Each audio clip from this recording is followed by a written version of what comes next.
বাংলাদেশের অর্থনীতি একসময় আমরা ছিলাম পুরোপুরি কৃষিনির্ভর, কিন্তু এখন আমরা গ্লোবাল ট্রেড আর ইন্ডাস্ট্রির অন্যতম হাব। আজকের এই বিশ্লেষণে আমরা ঠিক এই রূপান্তরের অসাধারণ যাত্রাটাই দেখব, কিভাবে আমরা ধাপে ধাপে এই অবস্থায় এলাম। চলুন শুরু করা যাক। আমাদের আজকের আলোচনার 4টা মূল বিষয় হল অনানুষ্ঠানিক অর্থনীতি, আমাদের ক্রমবর্ধমান শিল্পখাত, আমদানি রপ্তানি বাণিজ্য আর একদম শেষে কৃষিপণ্য প্রক্রিয়াজাতকরণ। প্রথম পর্ব, বাংলাদেশের অনানুষ্ঠানিক অর্থনীতি বা ইনফর্মাল ইকোনমি। আচ্ছা, অনানুষ্ঠানিক অর্থনীতি বলতে আসলে কি বোঝায়? সহজ কথায়, যেসব কাজের কোনো ফিক্সড বা ধরাবাঁধা মজুরি নেই, যেগুলোকে চাইলেই সহজে ট্যাক্সের আওতায় আনা যায় না, আর যেগুলো সরকারের সরাসরি নিয়ন্ত্রণের বাইরে থাকে। সত্যি বলতে কি, যে কোনো উন্নয়নশীল দেশের মতো আমাদের অর্থনৈতিক কাঠামোর সবচেয়ে বড় চালিকা শক্তি কিন্তু এই প্রথাগত আর অনিয়ন্ত্রিত খাতটায়। এক্ষেত্রে গ্রাম আর শহরের চিত্রটা কিন্তু বেশ আলাদা। গ্রামে কৃষকরা দিনরাত খাটছেন, পরিবারের সদস্যরা বিনা পারিশ্রমিকেই কাজ করে যাচ্ছেন। এর কোনো সরাসরি আর্থিক মজুরি তারা নিচ্ছেন না ঠিকই, কিন্তু দেশের মোট খাদ্যের বিশাল একটা অংশ কিন্তু এইভাবেই আসছে। সাথে আছে কামারকুমার বা মৃৎশিল্পের মতো কাজগুলো। অন্যদিকে শহরের দিকে তাকালে দেখবেন ফুটপাতের হকার, দিনমজুর, রিকশা চালক বা বস্তিবাসীদের দৈনন্দিন জীবন সংগ্রাম। ফরমাল বা আনুষ্ঠানিক সেক্টর যতই বড় হোক না কেন, অর্থনীতির চাকা সচল রাখতে এই মানুষগুলোর অবদান কিন্তু কোনো অংশেই কম নয়। এবার আমাদের দ্বিতীয় পর্ব, বাংলাদেশের শিল্পখাত। আমাদের শিল্পখাত কিন্তু একদিনে এই পর্যায়ে আসেনি, এর একটা দারুণ কালানুক্রমিক ইতিহাস আছে। ব্রিটিশ আমলে শুরুটা হয়েছিল পাট আর সুতার কল দিয়ে। এরপর পাকিস্তান আমলে নারায়ণগঞ্জে তৈরি হয় সেই বিখ্যাত আদমজি জুট মিলস। যদিও উৎস থেকে আমরা স্পষ্টভাবে জানতে পারি, ওই সময়ে শিল্পায়নের ক্ষেত্রে এই অঞ্চল চরম বৈষম্য আর বঞ্চনার শিকার হয়েছিল। এরপর এলো ১৯৭১, স্বাধীনতার পর শুরু হলো নতুন যুগ, শিল্পের ডাইভার্সিফিকেশন। আর এখন তো আমরা তৈরি পোশাক বা আরএমজি খাত এবং ইপিজেড দিয়ে বিশ্বমঞ্চে রীতিমতো অভাবনীয় সাফল্য অর্জন করেছি। বর্তমান শিল্পের অবস্থাটা একটু ক্লিয়ার করা যাক। ২০১৬ সালের জাতীয় শিল্পনীতি অনুযায়ী মোট মূলধন আর শ্রমিকের সংখ্যার ওপর ভিত্তি করে আমাদের ম্যানুফ্যাকচারিং শিল্পকে মূলত 4টি সুনির্দিষ্ট স্তরে ভাগ করা হয়েছে। প্রথম দুটো স্তর হল বৃহৎ আর মাঝারি শিল্প।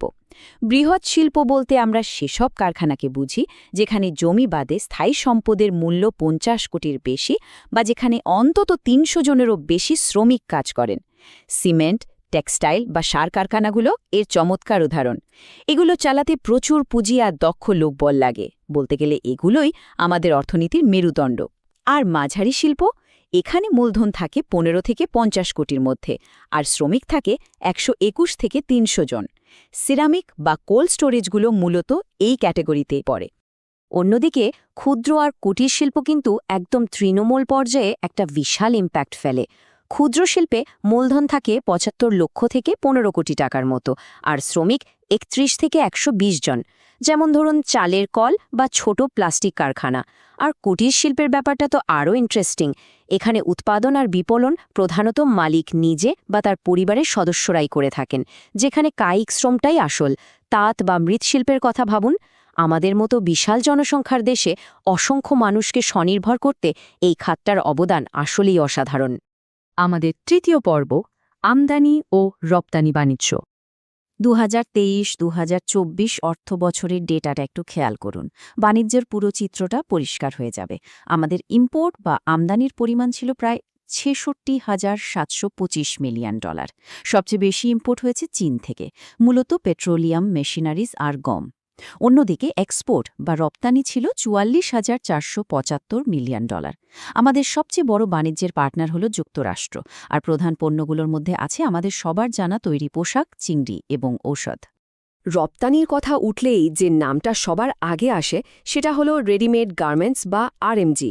এটা আমাদের বৈদেশিক মুদ্রা আয়ের সবচেয়ে বড় হাতিয়ার। সবচেয়ে বড় কথা, এই খাতটা লাখ লাখ মানুষের, বিশেষ করে নারীদের কর্মসংস্থানের এক বিশাল সুযোগ করে দিয়েছে, যা সত্যি একটা গেম চেঞ্জার। এর বাইরেও কিন্তু আমরা প্রচুর হিমায়িত চিংড়ি, ঔষধ, চামড়াজাত পণ্য আর চা রপ্তানি করছি। তো দিন শেষে আসল লক্ষ্যটা কি? স্বনির্ভরতা। মানে ইম্পোর্ট বা আমদানি যতটা সম্ভব কমানো আর এক্সপোর্ট বা রপ্তানি ম্যাক্সিমাইজ করা। একটা মধ্যম আয়ের শিল্পোন্নত দেশ হতে গেলে ডব্লিউটিও বা সাফটার মতো প্ল্যাটফর্মগুলো ব্যবহার করে আমাদের এই স্ট্র্যাটেজিক ট্রেড বা বাণিজ্যটা ঠিকভাবে পরিচালনা করতেই হবে, এর কোনো বিকল্প নেই। এবার আমাদের একদম শেষ পর্ব, কৃষিপণ্য প্রক্রিয়াজাতকরণ বা এগ্রো প্রসেসিং শিল্প। কৃষিপণ্য প্রক্রিয়াজাতকরণের ব্যাপারটা আসলে কি? খুব সিম্পল। বিজ্ঞান আর প্রযুক্তি ব্যবহার করে কাঁচা কৃষিপণ্যকে প্রসেস করে এমনভাবে তৈরি করা যাতে সেটা সারা বছর বিভিন্ন প্রয়োজনে ব্যবহার করা যায়। মানে ধরুন, একেবারে মাঠের ফসল থেকে শুরু করে সুপার শপের তাকের টিনজাত খাবার, পুরোটাই এই দারুণ খাতের অংশ। আগে মানুষ কি করত? রোদে শুকিয়ে মুড়ি, চিড়া, শুটকি বা পিঠা বানিয়ে খাবার প্রিজার্ভ করত। কিন্তু এই সনাতন পদ্ধতিতে অনেক লিমিটেশনস ছিল, দীর্ঘমেয়াদী সংরক্ষণের সমস্যা ছিল আর স্বাস্থ্যগত ঝুঁকিও ছিল। কিন্তু আধুনিক প্রযুক্তি পুরো গেমটাই বদলে দিয়েছে। এখন কোল্ড স্টোরেজ আছে বলে সারা বছর ফ্রেশ সবজি পাওয়া যাচ্ছে, মাছ টিনজাত করা যাচ্ছে, আর সবচেয়ে জোস উদাহরণটা জানেন? পাটখড়ি। হ্যাঁ, পাটখড়ি প্রসেস করে এখন আধুনিক প্রযুক্তিতে দারুণ সব পার্টেক্স তৈরি হচ্ছে। সত্যি, ইনোভেশন একেই বলে। সম্ভাবনা তো অনেক, কিন্তু কিছু কঠিন বাস্তবতায় আমাদের আটকে থাকতে হচ্ছে।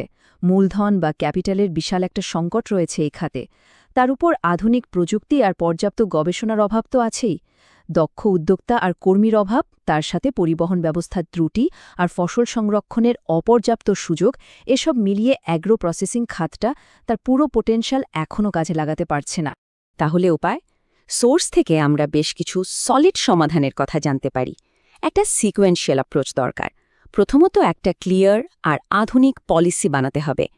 এরপর উচ্চশিক্ষা আর গবেষণায় জোর দেওয়া দরকার। দক্ষ উদ্যোক্তা তৈরি করা আর উন্নত বিশ্বের প্রযুক্তিগত অভিজ্ঞতাগুলোকে আমাদের কাজে লাগাতে হবে।